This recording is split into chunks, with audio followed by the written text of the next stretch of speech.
Perfecto. Bueno, eh, decía que cuidamos todos los aspectos que están más palpables, pero el aspecto genético tendemos a descuidarlo y,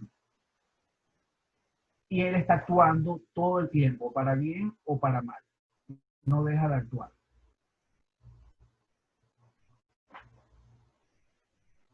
Entonces, la identificación de características genotípicas, que es la información genética, y fenotípica, su expresión genética, de las poblaciones fundadoras, permitirán al acuicultor iniciar una operación de cultivo donde pueda explotar al máximo su potencial. Siempre nos preocupamos por mantener una buena o buscar una buena variabilidad genética en poblaciones fundadoras, así como lo representan estos hermosos colores en las conchas de los caracoles, de amplia gama de colores, y esta variabilidad que nosotros buscamos no solo se expresa en estos colores, también se expresa en formas de fenotipos proteicos, enzimáticos, proteínas de transporte, péptidos antimicrobianos y todos los mecanismos que pone en juego la célula que nos dan la gama que buscamos en una población, la gama de tallas, de resistencia, de calidad en una población. Entre los mecanismos de variabilidad genética que tenemos en las poblaciones, tenemos, que queremos expresar acá, tenemos la división celular meiosis para la formación de gametos. Durante la formación de gametos, en la profase 1 de la meiosis, las cromátidas hermanas, tienden a intercambiar material genético, ¿ok? Como aparece acá en el medio. Ese material genético hace que la población este, incremente la variabilidad formando gametos con diferente reorganización del ADN. Ahora, se ha estudiado el porcentaje de intercambio de genes entre los cromosomas y ocurre con menor porcentaje en los brazos cortos y con mayor porcentaje en los brazos largos. Se ha llegado a calcular que aproximadamente el 30% de todo el ADN es reorganizado en los gametos. Lo que busca el acuicultor, nosotros como acuicultores tratamos de buscar fijar genes idénticos por descendencia, genes que estén relacionados con un mejor desenvolvimiento de los fenotipos que buscamos producir, ya sea resistencia a enfermedades, ya sea talla del camarón, etcétera, ¿no? Es decir, que podamos nosotros programar o tener un cálculo de heredabilidad en la siguiente generación. Hoy día existen, lo ideal sería que nosotros pudiéramos estos genes relacionados a los fenotipos cuantitativos de interés estar más en los brazos cortos o cerca de las regiones centroméricas del cromosoma, donde el porcentaje de recombinación es menor, que en zonas alejadas de los cromosomas, en los brazos largos. Hoy día, con la tecnología molecular de tijera, CRISPR, o CRISPR, como le dicen, se están probando mover genes o segmentos de ADN hacia las zonas de alta concentración de cromatina, que son los centrómeros y los telómeros, para estudios epigenéticos, para ver cómo es el proceso de encendido y apagado de los genes. Y esta tecnología seguramente estará disponible en el futuro para todos los organismos cultivados. Seguimos con otro mecanismo que incrementa la variabilidad genética en las poblaciones y tiene que ver con las mutaciones. Las mutaciones ocurren y han ocurrido durante el largo de la existencia de la vida y se presentan en los organismos de una manera muy particular. Todos tenemos o sufrimos de mutaciones que nos hacen organismos únicos. En esta diapositiva lo que intento demostrar es, o señalar, es una mutación que ocurre en un solo nucleótido. En esta cadena bicatenaria, de ADN, el nucleótido cisteína es reemplazado por la adenina. ¿Ok?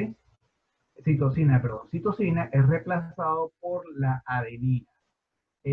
Normalmente, cuando ocurren estas mutaciones, cambia la interacción que vemos acá entre las bases y esa falta de interacción genera una deformidad en la cadena de ADN. Estas deformidades son reconocidas por toda la batería de enzimas protectoras del genoma, genes protectores del genoma. Él reconoce, normalmente lo reconoce y lo corrige.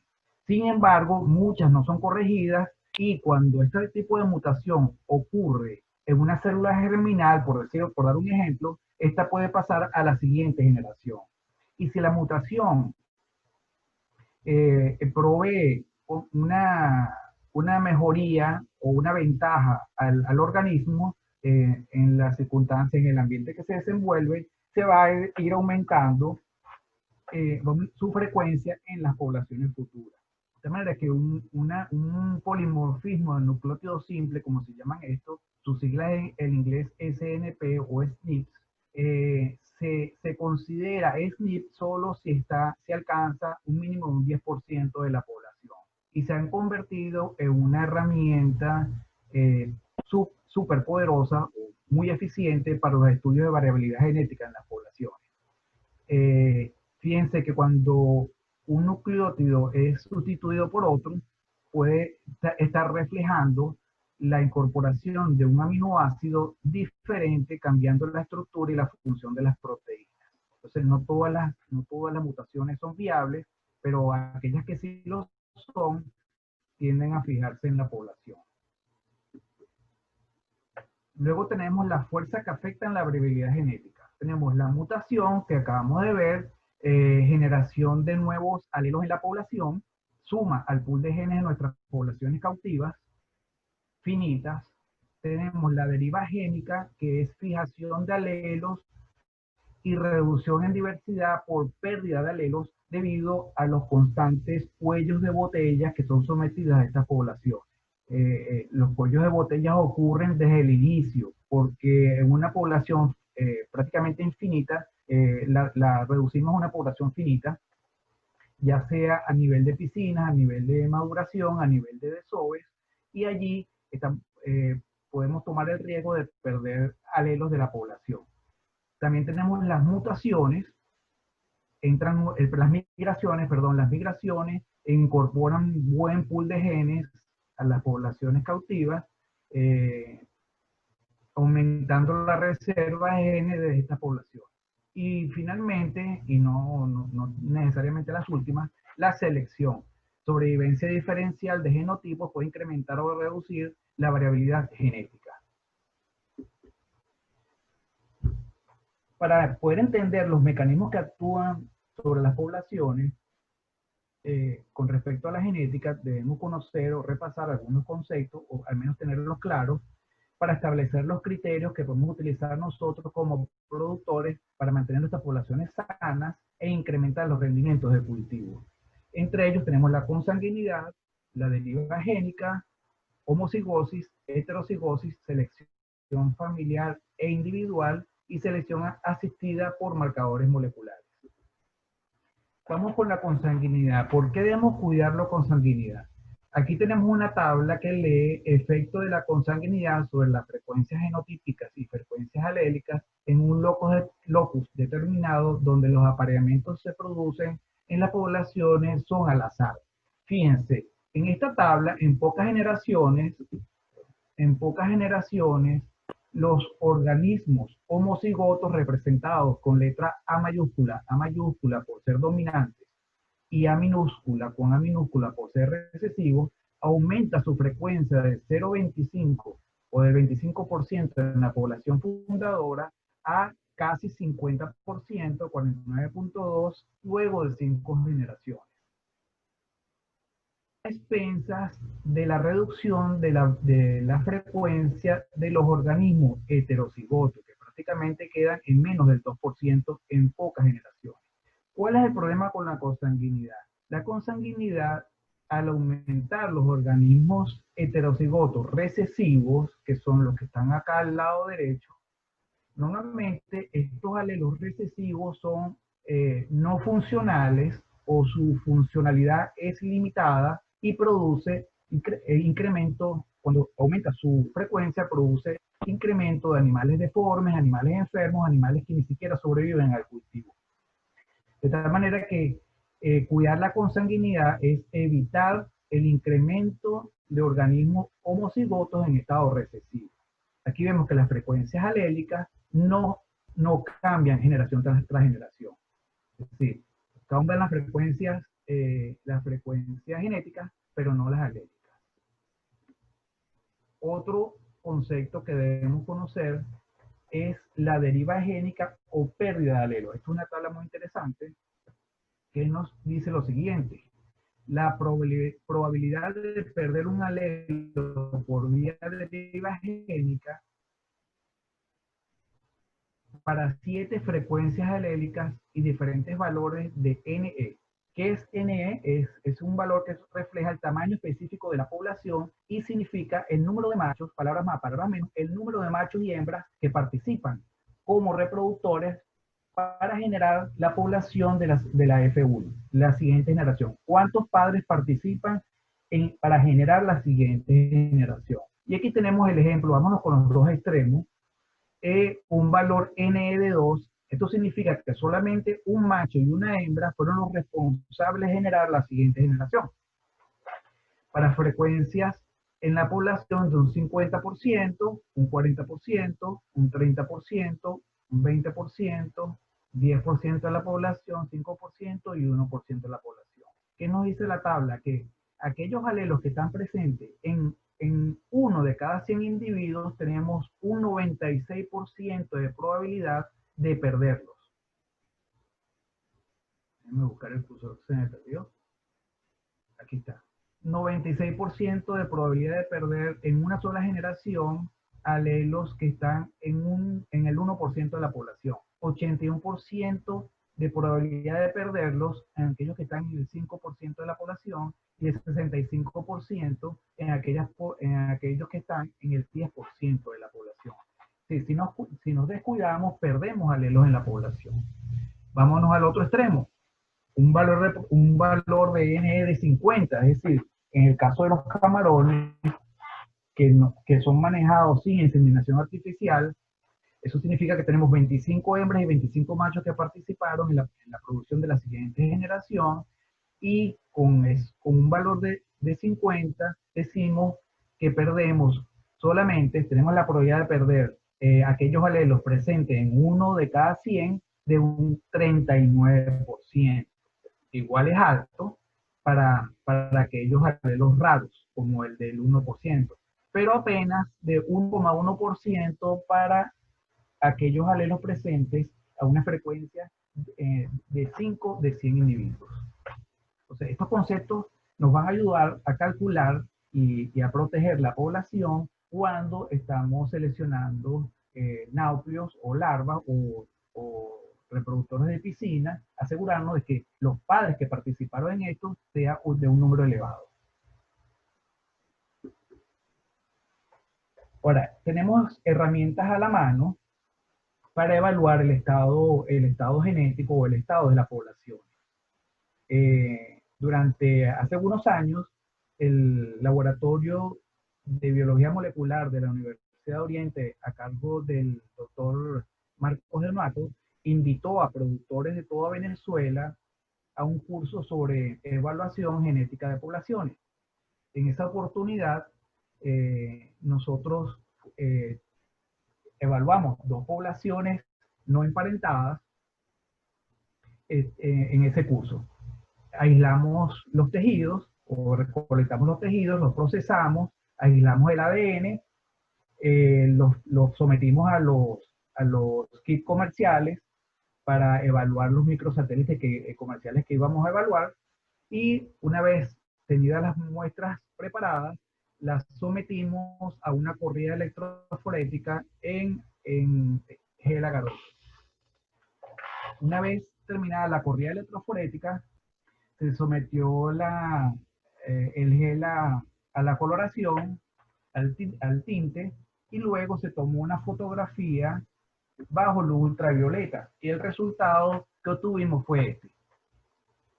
Tenemos una población a la izquierda, tenemos una población 1, donde, bueno, arriba dice, estos marcadores de microsatélites se heredan de manera codominante, de tal manera que representa en los organismos heterocigotos, vamos a ver dos bandas. Por ejemplo, el organismo o el camarón número 1 de la población 1 presenta una sola banda, y eso nos dice que este animal es homocigoto para los microsatélites identificados.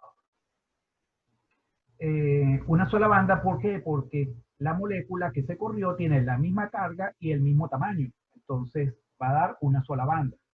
Ahora, el segundo organismo, el segundo individuo, vemos que tiene dos bandas. Tiene la banda B y la banda D. Y esto nos dice que el organismo es heterocigoto. Y así sucesivamente. El tercer organismo es homocigoto para la banda F. El cuarto organismo es heterocigoto para la banda C y D. De esta manera, sucesivamente, evaluando esta población, tenemos que la frecuencia de homocigotos es de 8/3 en la población 1 y la frecuencia de heterocigotos 5/3. Mientras que en la población 2, la frecuencia de homocigotos es 2/12 y la frecuencia de heterocigotos es 10/12. Pero aquí vemos que tenemos mayor número de organismos heterocigotos que en la población 1. Pero sin embargo, la población 1 carece, no muestra organismos que lleven el fenotipo E y el fenotipo G. ¿Qué significa eso?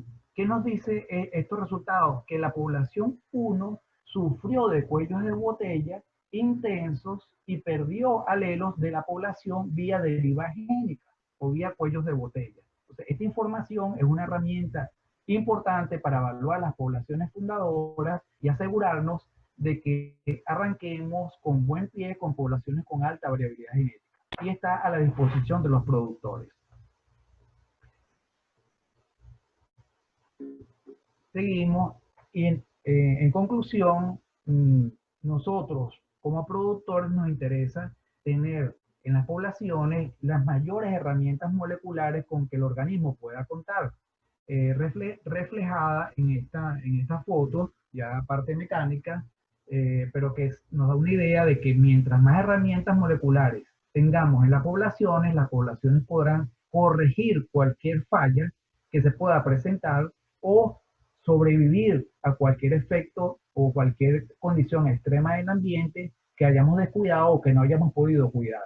Entonces, pues, eso es importantísimo con respecto a la variabilidad genética, además de poder reconocer entre las poblaciones en cultivo aquellos organismos mejor adaptados a nuestras condiciones particulares, para así poder, aplicando métodos de selección, poder identificarlos y tratar de fijar su genotipo en las siguientes generaciones.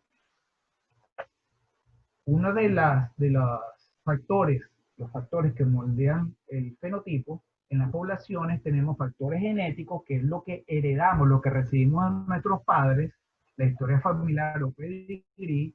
Tenemos los factores físico-químicos, temperatura, salinidad, oxígeno. Nosotros, si tenemos una población que está sometida a cambios en las concentraciones de oxígeno disuelto en el agua, el camarón va a sufrir estrés, va a crecer menos, y que es una expresión fenotípica. Igual, si la salinidad, sabemos que en salinidad es un poco más baja, el camarón tiende a crecer más. Si la salinidad es más alta, requiere mayor desgaste de energía para controlar las presiones osmóticas, y va a tender a crecer un poco menos, a menos que se logre adaptar bien. Pero todos estos factores van moldeando el fenotipo en nuestras poblaciones. También tenemos la conducta. alimentación, el estadio. En el caso que no compete de los reproductores, yo sí les puedo comentar que queremos incrementar el incremento de pellets comercial en los reproductores por un aspecto de bioseguridad. Lamentablemente, los pellets comerciales hoy día no cumplen con todos los requisitos nutricionales de los reproductores para obtener una maduración donde nos garantice huevos inápidos de alta calidad.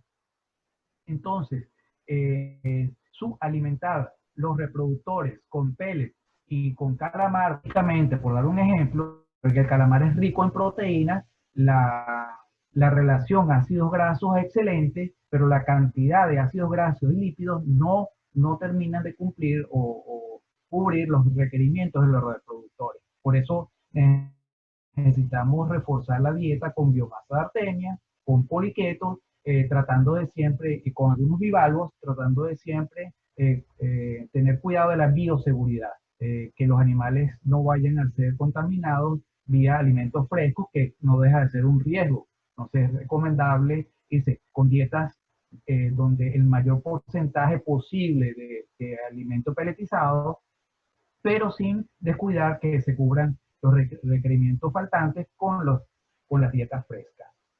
Y tenemos también los factores biológicos, como los virus, bacterias, hongos, reproductores con bacterias intracelulares que afecten el hepatopáncreas, no lo van a dejar producir como debe ser. Es decir, los reproductores tienen que estar sanos, tienen que estar libres de virus, libres de bacterias y libres de hongos, para que tengan un desenvolvimiento reproductivo y su fenotipo sea, como reproductor sea explotado en su máxima expresión. La sumatoria de todos estos efectos que moldean el fenotipo nos va a dar como resultado una campana de distribución normal, tal cual como la vemos acá.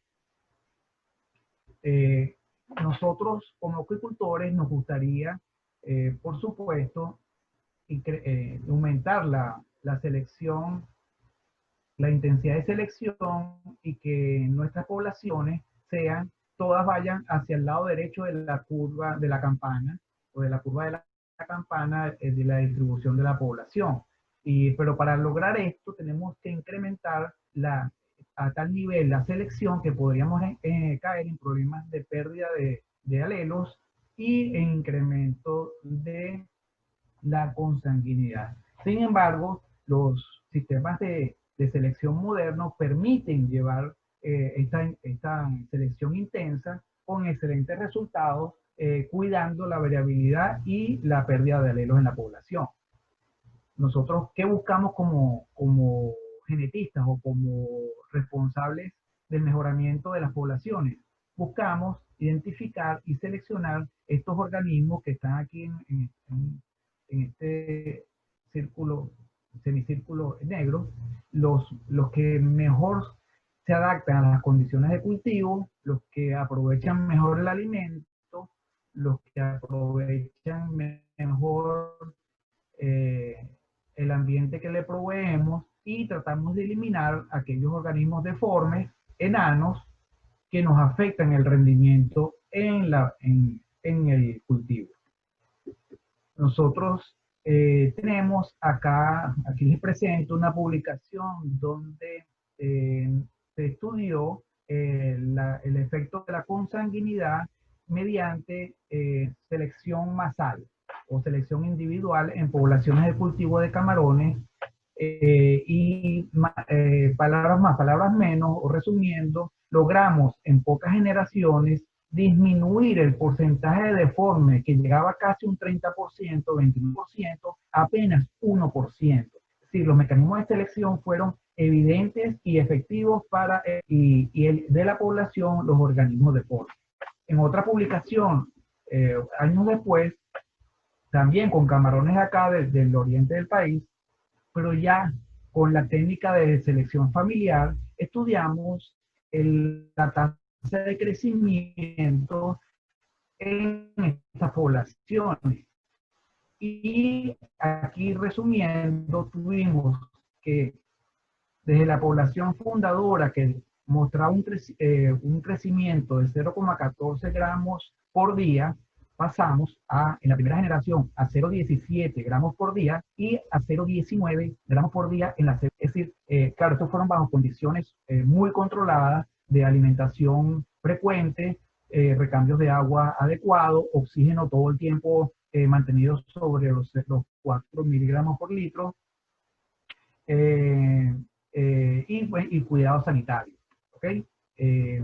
Entonces, nosotros, a Judo, es fundamental en un programa de mejoramiento genético moderno, mantener grupos familiares de reproductores, grupos familiares que no estén relacionados entre sí, donde la consanguinidad no existe entre ellos, ni siquiera entre los mismos organismos de los grupos familiares.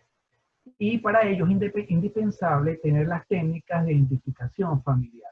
Acá tenemos la compañía Northwest Marine Technology, ofrece los productos y fíjense, se inyecta en el músculo del camarón, es un plástico inerte que se inyecta con una aguja muy pequeña, que podemos identificar cada grupo familiar. Yo les puedo contar que teniendo 6 segmentos en la cola del camarón, donde podamos diferenciar por posición 2 lugares de cada segmento, con un solo color, podemos identificar entonces 12 familias, con 3 colores, 36 familias. O sea, es una técnica eficiente y práctica para el manejo y control, trazabilidad de familias en un programa genético de selección de reproductores. ¿Cómo debemos hacer los cruces de estos grupos familiares? Normalmente, para evitar la consanguinidad y un mecanismo, deben ser programados de tal manera que machos de un grupo familiar, como sale acá, déjenme buscar el cursor, como sale acá, los machos de un grupo familiar se cruzan con hembras de un siguiente grupo familiar. Yo acá recomiendo el macho de mayor edad, aquí está la hembra un poco más joven, de mayor edad para asegurar un buen desarrollo de los espermatóforos de los machos, de tal manera de que la fecundidad sea elevada. Sin embargo, puede ser viceversa. Si es para la generación de familias en un núcleo o centro de mejoramiento de reproductores, puede ser de ambas maneras. Ya va, Raúl, disculpa, Sí. ¿podrías acercarte un poquito más al micrófono? En algunos lugares, la voz va y viene. A ver si puedes. Gracias. Sí, creo que fue el internet que me falló porque me indicó una falla. ¿Me escuchas ahora, Mario? ¿Me puedes guiar? Va y viene. Hay gente que te escucha muy bajito. Súbele al máximo el volumen de lo que tu equipo y acércate lo más que puedas al micrófono y sigue adelante, por favor. Ok, sí, porque antes de empezar la reunión, Marco le bajó un poquito el volumen porque estaba muy fuerte. Súbele y sigue adelante. Gracias. Ok, sigo. Como les comentaba, entonces lo que buscamos...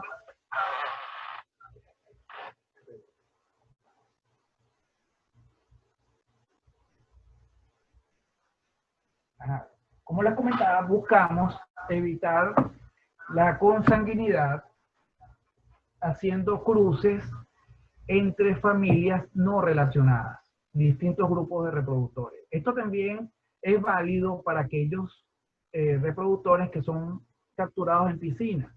Debemos cuidar de no cruzar machos y hembras de reproductores capturados en la misma piscina, porque ahí cometemos o tendemos a incrementar el porcentaje de cruce entre organismos emparentados, entre hermanos, primos o lo que sea. Sin embargo, si identificamos en nuestras piscinas 2 o 3 piscinas donde tengamos bajo trazabilidad y nuestra información de códigos que no son relacionados, entonces mejor irse a esa piscina. Igual, tratar de agarrar o de capturar pocos animales de un mayor número de piscinas y no muchos animales de una sola piscina, ya por el tema de la consanguinidad. De tal manera que los cruces programados, de esta manera, nos van a generar siempre una población con cero consanguinidad y con muy poca probabilidad, si utilizamos números reproductores adecuados, de pérdida de alelos de la población. Ahora, esto es un ejemplo teórico de lo que se hace cuando se manejan grupos familiares. Cuando llega a la edad de cosecha, digamos a la edad en que queremos evaluar el fenotipo, sacamos y pesamos cada reproductor de cada familia y sacamos el promedio de crecimiento, de sobrevivencia de las familias en producción. No solamente en un programa de manejo de reproductores modernos, no solamente se evalúa crecimiento y sobrevivencia, también se meten datos en el programa sobre pruebas de estrés y pruebas de desafío, tal como nos comentó la semana pasada el doctor Jorge Cuellar, pruebas de desafío a patógenos conocidos. Entonces, la información recopilada, tanto en las pruebas de estrés, como en las pruebas de desafío, como el promedio de crecimiento y la sobrevivencia, nos van a permitir, ¿verdad?, darle un valor a las familias, que puede ser, si son 40 familias, como en el caso que muestra la diapositiva, le podemos dar del 1 a la 40. Y podemos, entonces, dentro de estas mismas familias, reconocer cuáles son los organismos élites o más destacados que es de nuestro cultivo, los que mejor se adaptaron a las condiciones particulares de nuestro cultivo y son representados acá, déjenme ver si el cursor me aparece acá, con el signo de machos, de hembras y de machos. ¿Okay? Nosotros vamos a identificar la familia número 1, por decir algo, y la familia número 2, y de ella vamos a seleccionar pocos individuos, pero eso sí, los más grandes de cada familia, o sea, selección intrafamiliar, vamos a seleccionarlos y los vamos a utilizar para en nuestro sistema moderno de manejo de reproductores. ¿Por qué? Porque son élites. ¿Okay? Estos organismos, estos reproductores, los vamos a marcar para seguir su trazabilidad. Normalmente se marcan con unas marcas llamadas PIC-TAGs, que son Passive Integrate Transponder, que son electrónicas, ¿verdad? Y pueden ser, pues, los organismos, es el que pasó la mayor evaluación y es el que tiene que ir a la maduración a ser cruzados, ya sea macho o hembra, con macho o hembra de la generación anterior o la generación siguiente. Para ello hace falta lo que el doctor, bueno, primero acá les voy a hacer el comentario de lo que hace Biotech y lo que se ha hecho desde que tenemos información genómica con muchos de los animales de cultivos terrestres o de granja. También tenemos información de manejo de ostras y de peces, donde un núcleo breeding, aquí dice NBC, que es Núcleo Breeding Program o Center.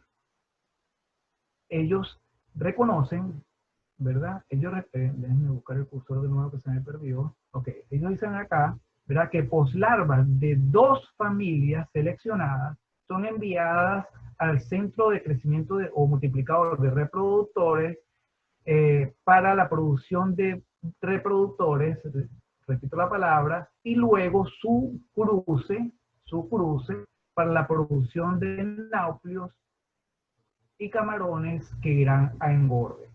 Eso todo ese trabajo se realiza, ¿verdad? De la siguiente manera.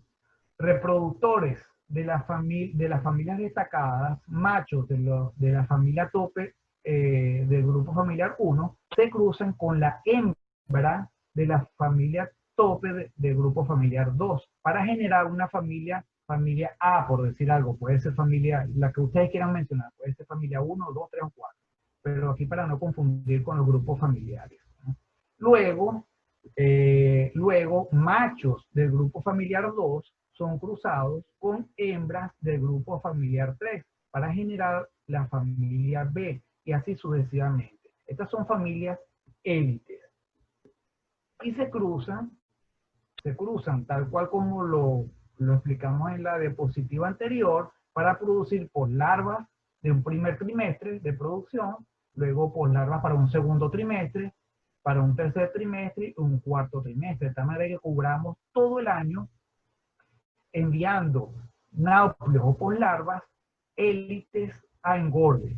De esta manera es que se ha logrado incrementar en los países donde se ha puesto en práctica estos esquemas de cruces, la gran cantidad de toneladas en camarones que se producen a alta densidad. Eso se lleva a cabo en los centros de mejoramiento de reproductores, SPF, tal como lo indica acá la diapositiva, donde los organismos fundadores o todo organismo que va a entrar al centro de mejoramiento de reproductores pasa por una serie de evaluaciones o cuarentenas donde se asegura el estado sanitario de los animales. Esto es la primera cuarentena.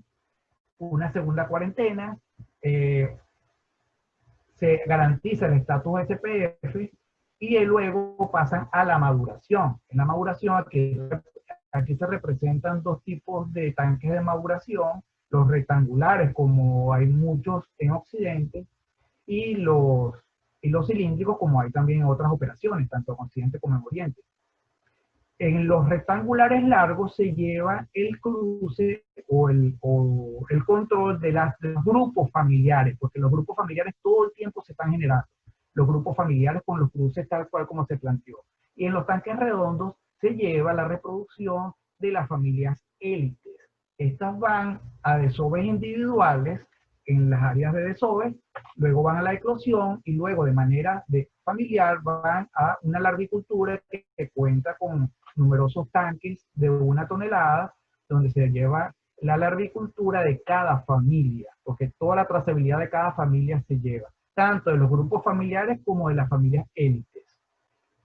Los grupos familiares luego pasan a los tanques precrías, a las precrías de los grupos familiares, a jaulas o a cestas, cualquier mecanismo que permita mantenerlas independientes, de manera independiente, hasta que alcanzan el tamaño o la talla de su marcaje con los elastómeros por colores. ¿Okay? Una vez que son marcados, ellos son liberados de manera grupal. Ahora, las familias élites no son marcadas. Las familias élites sencillamente pasan a la precría de familias élites para ser distribuidos o despachados hacia las fincas o hacia las maduraciones de las fincas para la producción de náuplios y larvas élites, con el mejor fenotipo presente en la población, o por lo menos que se produce en este centro de mejoramiento de reproductores. Las familias del grupo que están bajo estricto control sanitario se demuestran acá, todo mucho más controlado. En la larvicultura o en el centro de mejoramiento tenemos laboratorios de investigación donde se hacen las pruebas de desafío a patógenos conocidos o a salinidades o a cualquier otra evaluación que queramos hacer. Además, partes de los grupos familiares que van acá, ¿verdad?, son enviados a fincas modelos donde se evalúa su crecimiento, ya sea baja salinidad o alta salinidad, para la selección y mejoramiento de aquello que el cliente necesita en sus condiciones de cultivo. Aquellas que van para la finca solamente para su evaluación nunca regresan, pero toda esa información es recopilada y llevada a los programas de genética para el cálculo del valor reproductivo de cada familia. Seguimos, aquí tenemos un ejemplo de un centro de mejoramiento genético. Fíjense la cantidad de galpones que hay. Esta compañía, American Peneus, ellos hasta el año pasado despachaban 2.500 reproductores al día a todas partes del mundo. Y por eso es que tienen esa cantidad de galpones, porque manejan un gran número de familias y donde se seleccionan para las características que requiere es su cliente en particular. Esto igual lo hace la compañía SIS, igual lo hace Conabay en Hawái, para satisfacer la demanda mundial de reproductores destacados. Fíjense, acá tenemos una publicación del año pasado del doctor Jim Wyman, que es un referente en todo lo que tiene que ver con la maduración de reproductores y de manejo de reproductores, donde su título dice selección de reproductores o programa de selección de reproductores para Peneus Banamey, su impacto en el mundo y las lecciones para el futuro. En palabras más, palabras menos, el doctor Wyman dice que la presión en los precios del mercado del camarón, por supuesto hacia la baja, está haciendo que los cultivadores o los granjeros, ¿verdad?, demanden un rendimiento más eficiente de sus cultivos. Y la mejor oportunidad para incrementar ese rendimiento o mejorar el rendimiento de su cultivo es a través de la selección de reproductores, un programa de selección comercial, es decir, reproductores en unidades comerciales. Fíjense que más adelante él comenta que este tipo de programa de selección ha logrado incrementar en más de 0.3 gramos por día a los camarones aún cosechados en cultivos de más de 100 PL por metro cuadrado, donde se cosechan 20 gramos de camarones en menos de 100 días. Todo esto no solamente al mejoramiento genético, sino también a las buenas prácticas aplicadas. Todo lo que hemos hablado va de la mano, ¿verdad? Todo lo que hemos comentado va de la mano de la genética, de la tecnología sobre marcadores moleculares. Ya tenemos, ya sean de microsatélites, como lo vimos para cálculo de variabilidad de las poblaciones y evaluación de pérdida de alelos en las mismas poblaciones y consanguinidad, pero tenemos también los SNP, los SNP, las mutaciones de polimorfismo de nucleótidos simples, que con las técnicas modernas y los equipos modernos nos ayudan a calcular el grado de asociación con genes de interés. Acá, por ejemplo, tenemos esta foto, un ejemplo de cómo marcadores moleculares se asocian a genes de interés, y eso es una herramienta muy valiosa en estos programas de selección. Fíjate que son tan valiosas que una vez que las poblaciones fundadoras, la F1 y la F2, se le tiene la base de datos de su genoma, ya no hace falta, ¿verdad?, cultivar o mantener tantas familias o llevar los reproductores a edad comercial para poder seleccionar cuáles son los élites. No, ya con la base de datos que se tiene, desde que son juveniles, una pequeña muestra de un pleópodo nos va a decir si es élite o no, y ya de una vez se le puede dar el cuidado necesario para multiplicarlo en el centro de mejoramiento genético y ofrecerlo a los clientes, es decir, a las maduraciones. El genetista con estas herramientas identifica patrones en el ADN que los permite asociar con fenotipos de interés comercial, ya sea enfermedad, ya sea crecimiento, inclusive los aspectos nutricionales. Y acá tenemos un ejemplo sobre selección asistida por marcadores, donde tenemos una población del lado derecho resistente a una enfermedad y del lado izquierdo una población susceptible, una generación fundadora P1 de padres. El marcador de color que es resistencia, mientras que el rojo significa susceptibilidad. Luego que estas poblaciones se reorganizan en la F1, toda la genética de la población, en una F2 se evalúan 2.000 poslarvas y vemos, ¿verdad?, acá cómo se distribuyen los marcadores o los genes en la población. Y esto nos permite nosotros, bajo herramienta bajo selección asistida por marcadores, reconocer las bandas verdes en cada organismo y eliminar, descartar todos aquellos que no representen o que no tengan esas bandas verdes en la población y seleccionar solo los organismos resistentes.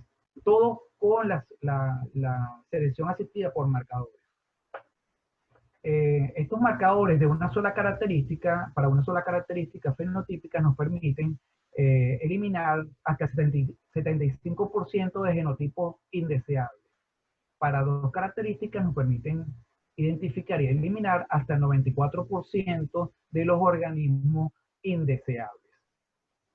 Es decir, que es una herramienta muy poderosa y sin lugar a dudas es lo que hay que aplicar si queremos tener los rendimientos buscados.